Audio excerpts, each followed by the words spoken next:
The Nintendo Switch Joy-Con are quite low on my ranking of video game controllers. Don't get me wrong, these controllers are a pretty impressive technological feat. Considering the compact size, it's crazy that we get fully functioning buttons and analog sticks, an NFC reader, and even motion controls. But that doesn't really take away from the fact that the Joy-Con are quite uncomfortable. Obviously, the Joy-Con need to be this size in order to fit on the Nintendo Switch system itself. But even in my tiny Barbie doll looking hands, these controllers sure can make my wrists and hands cramp up. It doesn't help that the Joy-Con don't really have anywhere for your fingers to rest on the back of the controllers. Usually controllers have grooves or little feet for your fingers to rest and sort of support the weight of the controller. Meanwhile, the Joy-Con are essentially just a slab of flat plastic. But even for the controller's main purpose, controlling, the Joy-Con aren't the greatest for control inputs. These tiny mini M&Ms are not super ideal for games where you rely on the face button, especially for games that require you to button mash. To be fair, these face buttons are actually ideal for a few very specific use cases, but I'll go over that more in my next video. Anyway, we of course can't talk about issues with the Joy-Con without mentioning Joy-Con drift. The long-term issue where players' Joy-Con thumbsticks would become way too loose to the point where they would start moving or drifting on their own. Luckily, I've never personally experienced Joy-Con drift myself since I'm primarily a Pro Controller user anyway, but that doesn't mean that this wasn't an issue for many people. In fact, Nintendo had to even offer a free repair service for users whose Joy-Con were experiencing drift. And as we all know, Nintendo offering anything for free is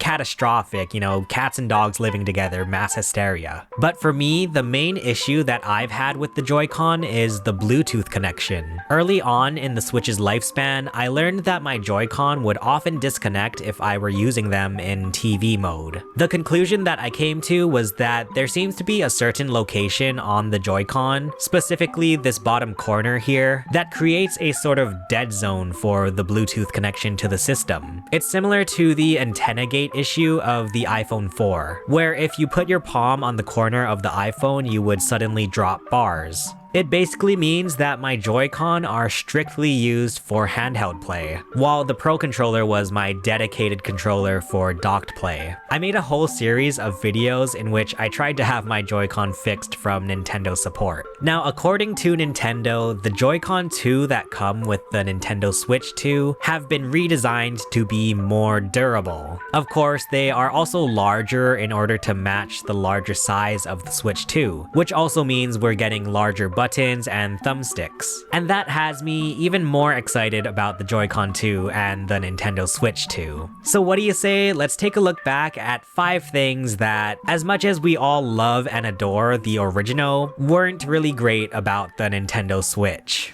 When the Nintendo Switch was first revealed, it was very refreshing to see a console from Nintendo that didn't reek of Fisher-Price toy. Gone were the days of glossy plastic that were the #1 attractor of fingerprints and scratches. The Nintendo Switch seemed like the first time we ever got a Nintendo system that was made for big boys rather than babies. However, that's not to say that the Nintendo Switch was a perfectly built system. We already talked about the Joy-Con drift drama, but there's also the rail system that the Joy-Con used to slide into the Switch system itself.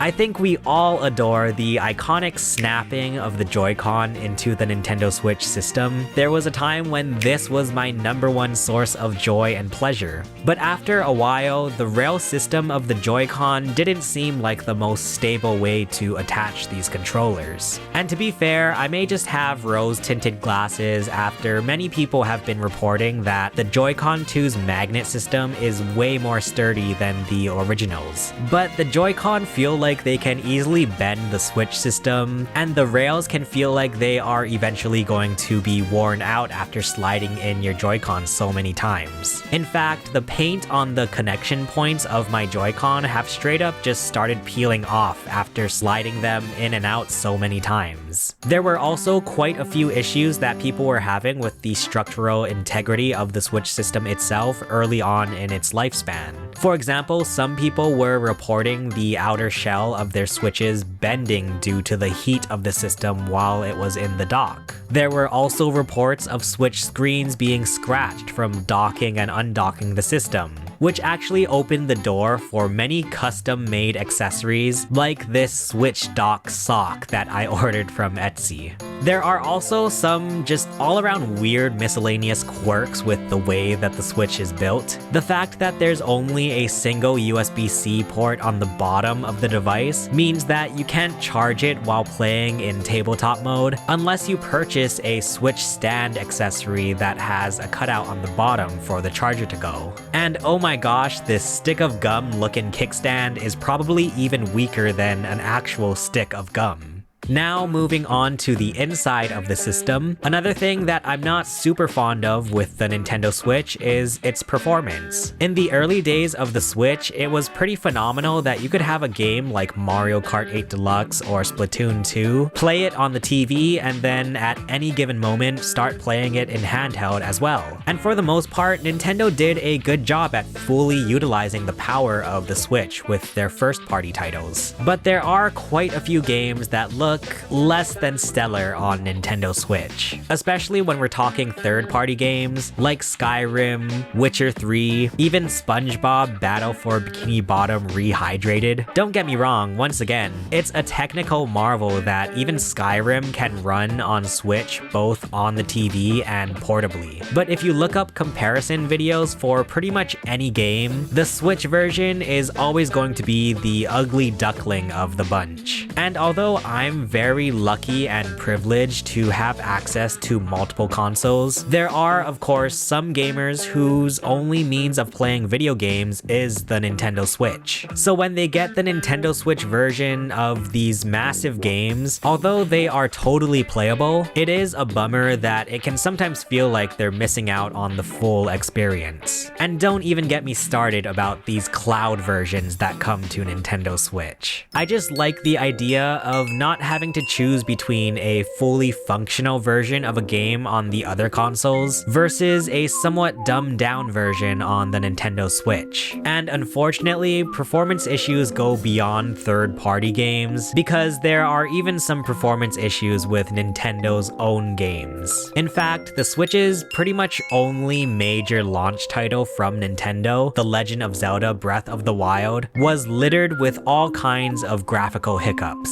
I feel like I have to constantly give little disclaimers here because I do think most games run fine on Switch, they're totally playable, and of course The Legend of Zelda Breath of the Wild is one of the best Nintendo Switch games, maybe even one of the best Nintendo games of all time. But we have to be realistic here. During rain and thunderstorms, the game can feel really unresponsive and stuttery. Some of the textures in the game look jaggedy enough to cut metal with, and of course the Korok Forest, which Nintendo even made a point to do a comparison with the Nintendo Switch 2 edition of Breath of the Wild. Even with 1-2 Switch, a minigame collection that was meant to show off the features of the Joy-Con, I'll never forget the very first time I played the Nintendo Switch with a group of friends, and we were going through all of the minigames found in 1-2 Switch, but when it came time for the baby minigame in 1-2 Switch, in which you have to rock your Nintendo Switch system as if it's a crying baby, man, was my Switch hot to the touch. I thought I had gotten a third-degree burn.